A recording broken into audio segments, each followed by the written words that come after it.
या इतने सारे स्टूडेंट हैं, 10 लाख स्टूडेंट मेरे पीछे खड़े हैं, मैं एक अकेला, आगे 35,000 सीट है, सारे दौड़ रहे हैं, मुझे तो चल के जाके आगे भी बढ़ जाएंगे। लेकिन आप लोगों को ये सोचना है कि आगे खड़ी मेरे सामने 40,000 सीटें हैं, मैं एक अकेला हूं, मेरे पास ये ऑप्शन है कि मैं 40,000 सीट को जाके सेलेक्ट करके किसी एक पे भी बैठ सकता हूं।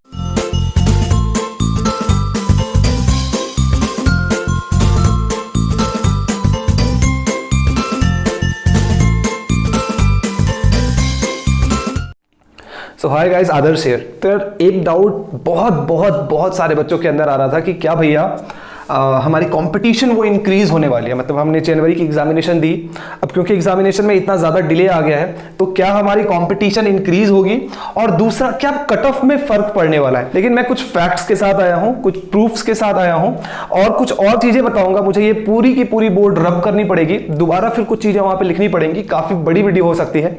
तो वीडियो स्टार्ट करने से पहले मैं आप लोगों को एक इंस्ट्रक्शन देना चाहूँगा। अगर आप इंटरेस्टेड हो तो पूरी वीडियो देखिएगा, और अगर आप नहीं हो तो फिर अभी स्किप करके जा सकते हो, वरना कोई फायदा नहीं होने वाला इस वीडियो को देखने के बाद। इससे पहले एक छोटी सी बात मैं आप लोगों के साथ शेयर करना चाहता हूं। जो भी अभी क्लास 11th के बच्चे, क्लास 12th के बच्चे, या फिर कोई अगर ड्रॉपर बच्चे इस वीडियो को देख रहे हैं, और अगर आप लोग कभी प्रॉब्लम सॉल्व करते हो और आपको डाउट्स आती है, आप उसके सॉल्यूशन चाहते हो, तो कैन यूज इंस्टासॉल्व, एक फ्री ऑफ कॉस्ट एप्लीकेशन है। उसकी लिंक मैं आप लोगों को डिस्क्रिप्शन में दूंगा, और अगर आप चाहो तो प्ले स्टोर से भी जाके वहां से डायरेक्ट डाउनलोड कर सकते हो।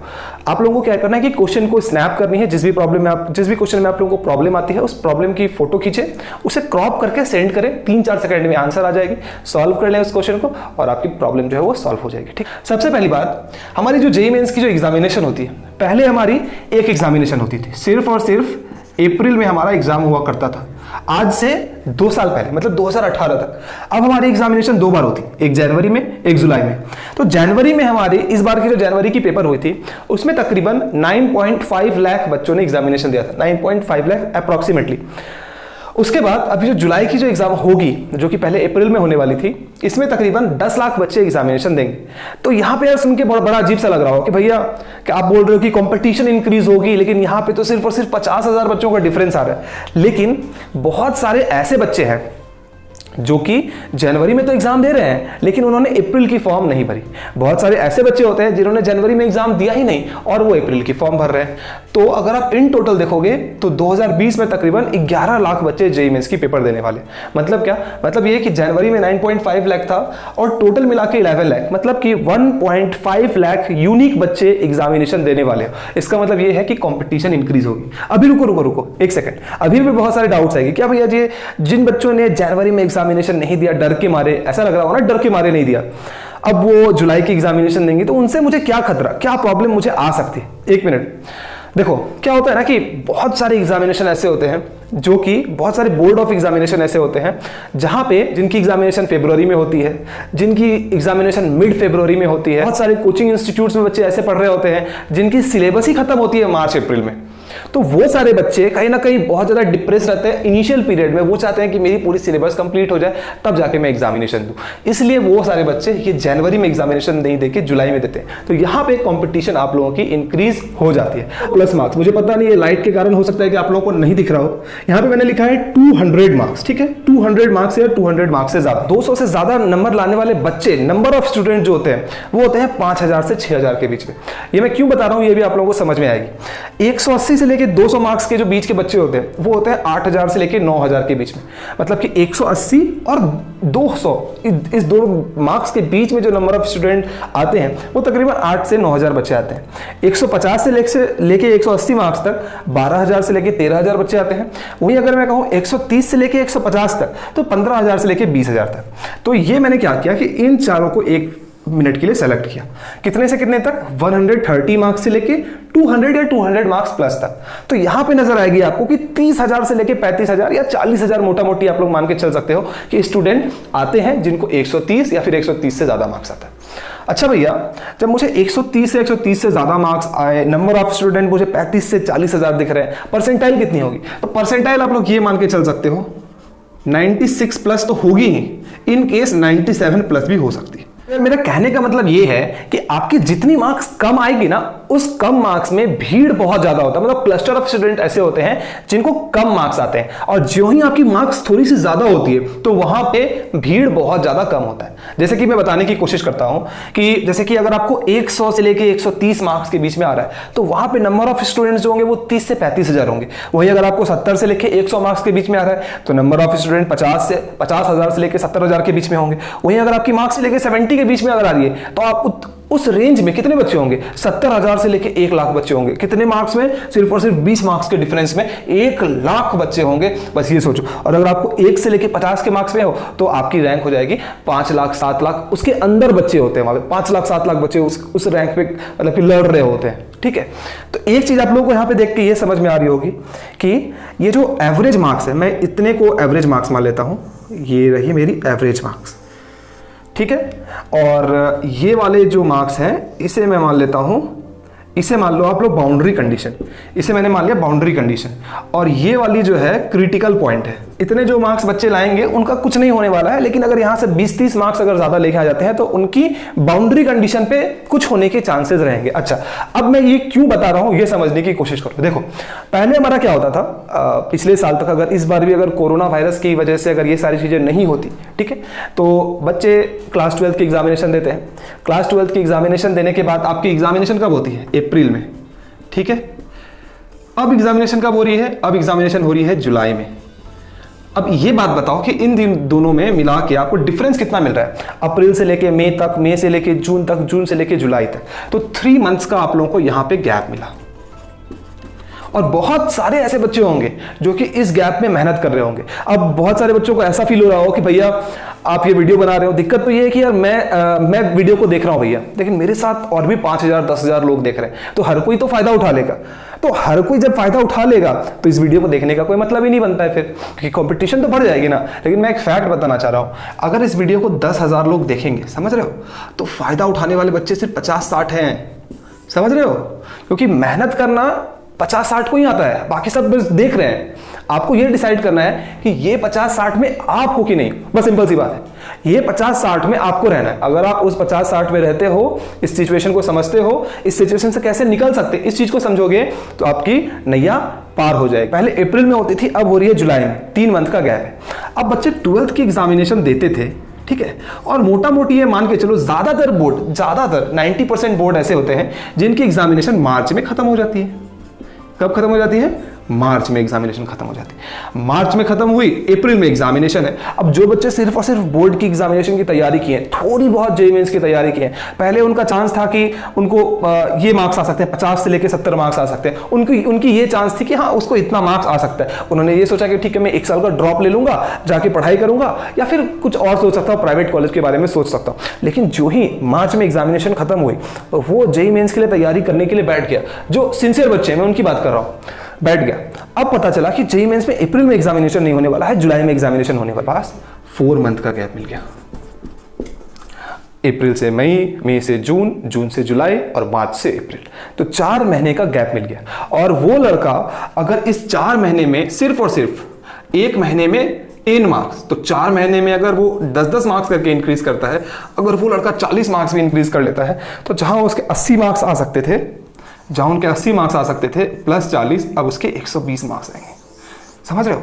और ऐसे नंबर ऑफ स्टूडेंट, अगर सपोज करो कि 10,000 बच्चे भी ऐसे हुए कि जो इस तरीके से पढ़ाई कर रहे हैं, इतने मार्क्स को इंक्रीज कर लेंगे, तो आपको तो कंपटीशन मिली ना। जो इस रेंज में जो बच्चे आ रहे थे, जिसके 120 मार्क्स आ रहे थे, 115 मार्क्स आ रहे थे, 130 मार्क्स आ रहे थे, आपको कंपटीशन मिली कि नहीं मिली ये बताओ? मिली ना कंपटीशन।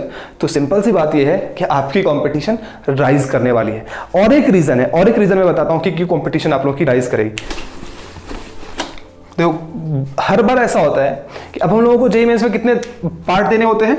2 पार्ट में आपकी एग्जामिनेशन होती है, ठीक है। अब दोनों पार्ट में से जो भी पार्ट आपका बेस्ट रहेगा, बेस्ट ऑफ द 2, सपोज कि पहली पार्ट में आ गई आपकी 90 परसेंटाइल और सेकंड पार्ट में आती है आपकी 97 परसेंटाइल, तो ये 97 परसेंटाइल आपकी काउंट की जाती है। अब ऐसे में अगर फर्स्ट पार्ट किसी ने दिया, फर्स्ट पार्ट में किसी के आ गई 99 परसेंटाइल, अब वो सोचता है कि मैं जेईई मेंस के लिए तैयारी क्यों करूं, मैं जेईई मेंस नहीं देता हूं, सेकंड वाले जेईई मेंस को मैं छोड़ देता हूं, क्योंकि मेरी पहले से परसेंटाइल इतनी अच्छी आ चुकी है, ठीक है। अब अगर ऐसे बच्चे जिसकी 99 या 98.5 ऐसे परसेंटाइल वाले बच्चे, सपोज अगर 5,000 ऐसे बच्चे हैं जो कि दूसरी वाली एग्जामिनेशन, ये जो पार्ट 2 का जो एग्जामिनेशन है, ये एग्जामिनेशन देते ही नहीं है। ये जो 5000 अच्छे वाले बच्चे थे, ये वाली एग्जामिनेशन वो दिए ही नहीं, समझ रहे हो। अब ये वाली जो सेकेंड पार्ट की जो परसेंटाइल निकलेगी, सेकेंड पार्ट की परसेंटाइल निकली 1 से लेके 100 तक, ठीक है। अब 1 से लेके 100 तक निकली, ये 5000 स्टूडेंट तो पहले ही जा चुके हैं। अब उस कॉलम में सपोज ये 98 से लेके 100 के कॉलम में 5000 न्यू कैंडिडेट्स आएंगे कि नहीं आएंगे? 5000 न्यू कैंडिडेट्स आए, 5000 न्यू कैंडिडेट्स। ये मैं बस एग्जांपल लेकर समझाने की कोशिश कर रहा हूं, बातों को समझना, ठीक है। 5000 न्यू कैंडिडेट्स आएंगे, तो अब बताओ कि कंपटीशन राइज करेगी कि नहीं करेगी? करेगी, बराबर। अच्छा भैया, आप तो इतनी सारी चीजें बता रहे हो, इसे हम लोग सॉल्व कैसे करें ये बताओ। देखो 2-3 तरीका है इसको सॉल्व करने का। सबसे पहला तरीका मैं बताता हूँ। सबसे पहला तरीका ये है कि कुछ दिन पहले मैंने आप लोगों को एक बात कही थी, पता नहीं कि इस बात को कितने बच्चों ने अच्छे से लिया, कितने बच्चे इसको अप्लाई कर रहे हैं। मैंने कहा था आज इस वीडियो को रोकने के बाद घर पे बैठो, किसी भी समय 5 बजे, 6 बजे, 7 बजे, 8 बजे, 9 बजे, 10 बजे, जितनी भी समय हो बैठो, 3 घंटे के लिए एक पेपर की एग्जामिनेशन दो, ठीक है। और मैं दावा के साथ कह रहा हूं कि अगर 10,000 बच्चे एग्जामिनेशन देंगे, उनमें से 9500 बच्चे, 9500, अगर 10,000 बच्चे बैठ के एग्जामिनेशन भी देते हैं, 9500 बच्चे, पहली बात तो ये कि डरेंगे। क्या करेंगे? डरेंगे एग्जामिनेशन देने से। दूसरी बात ये, क्वेश्चन बनेगी ही नहीं उनसे। तीसरी बात ये, इंप्रूवमेंट नहीं दिखेगी। तीसरी बात क्या? इंप्रूवमेंट नहीं दिखेगी।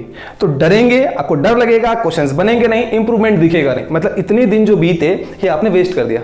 पहली बात क्या करना है आप लोगों को, 1 टेस्ट पर वीक मिनिमम। मैं मिनिमम बोल रहा हूं कि एक वीक में एक टेस्ट 100% देनी है। दूसरी बात ये, रिड्यूस, गलती करना जो है उस चीज को रिड्यूस करना है आप लोगों को, रॉन्ग अटेम्प्ट, इसको रिड्यूस करना है। इसका मतलब क्या है कि एक्यूरेसी बढ़ानी है। क्या करनी है आप लोगों को? एक्यूरेसी इंक्रीज करनी है। ये हो गया हमारा दूसरा चीज। और तीसरी चीज क्या करनी है कि रिवाइज, और ये रिवाइज रेगुलरली होनी चाहिए। सपोज आज एक चैप्टर को आप पढ़ते हो, आज 10 तारीख है, इस चैप्टर को आज आपने कंप्लीट किया, फिर 13 तारीख को इस चीज को रिवाइज करनी है, 2 दिन के बाद इस चीज को रिवाइज करनी है। तो दूसरा तरीका ये है हमारा। तो पहला हम लोगों को हर वीक क्या करना है? टेस्ट देना है। दूसरा क्या है हम लोगों को कि अपनी एक्यूरेसी को बढ़ाना है। और तीसरा ये है, चौथा ये है कि आप जितने भी मार्क्स की टारगेट लेके चले हो, सपोज अगर आपकी पहले टारगेट थी 120, उसको बढ़ा के अब 130 कर लो। अगर आपकी थी 150, उसको बढ़ा के 160 टारगेट कर लो। 10 मार्क्स और आप लोगों को बढ़ा के टारगेट करके चलना है। अब ये मत बोलना कि भैया मेरी 300 की टारगेट थी, मैं 310 की टारगेट कैसे करूंगा। मजाक नहीं करना। यानी कितने सारे स्टूडेंट को पता है या नहीं है। देखो हम लोग, आप जो एग्जामिनेशन दे रहे हो, आप पहले जेई मेंस की एग्जामिनेशन दोगे, उसके बाद आईआईटी जेई की एग्जामिनेशन दोगे, ये 2 एग्जामिनेशन दोगे, ठीक है। इन 2 एग्जामिनेशन से आप लोगों को बेसिकली मेजरली 4 कॉलेज में एडमिशन मिलती है। ये मेजर कॉलेजेस हैं। इसके अलावा भी कुछ कॉलेज हैं, जो कि एक पेट्रोलियम इंजीनियरिंग की एक कॉलेज है, कुछ एसएफटीआई भी आती है जो कि इसके अंदर है। बट उन दोनों को ध्यान में नहीं रखना है, क्योंकि पहली बात तो ये कि वो उतने वेल रिकॉग्नाइज्ड नहीं है। दूसरी बात ये कि उसमें बहुत ज़्यादा सीटें नहीं होती है। अब ये 4 जो मैं मेजर कॉलेज दिखा रहा हूँ, ये 4 में ऐसा नहीं है कि जैसे आप लोग सुनते हो कि जेई मेंस में 2 लाख बच्चों का सिलेक्शन, तो ये 2 लाख बच्चों को जो है सीट मिल जाती है, ऐसा नहीं होता।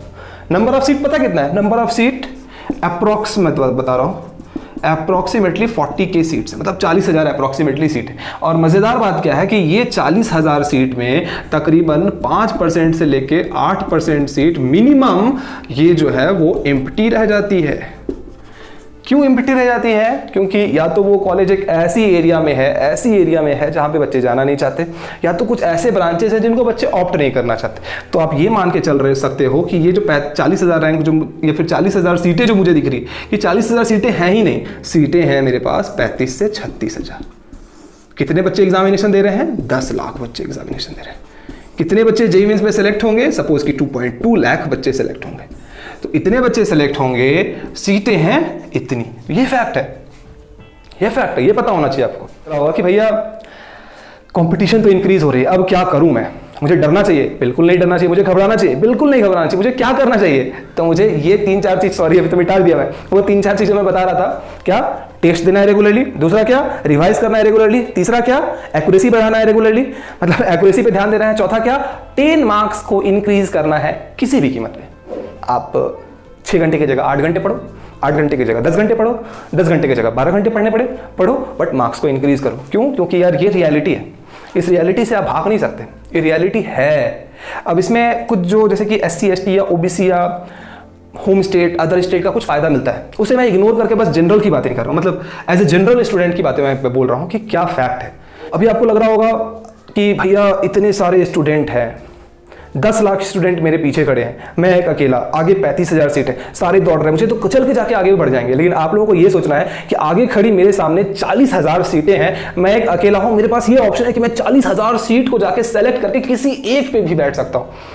ये आप लोगों को सोचना चाहिए। अगर आप ये सोचोगे कि हाँ मेरे सामने 40,000 सीटें हैं, मैं अकेला हूं, मैं जाके किसी पे भी बैठ सकता हूं, आप मोटिवेटेड फील करोगे। लेकिन अगर आप ये सोचोगे कि मैं हूं, मेरे आगे 2 लाख, 3 लाख, 4 लाख, 5 लाख, 10 लाख लोग हैं और वहां पे सिर्फ और सिर्फ 40,000 सीटें हैं, अब कोई मुझे कुचल सकता है, कोई मुझे दबा सकता है, मैं कैसे जाऊंगा, मैं डर गया, मैं यहीं पे बैठ जाता हूं, कुचलने से अच्छा है कि मैं इधर ही बैठ जाऊं। अगर आप ऐसा सोचोगे आप डिमोटिवेटेड फील करोगे।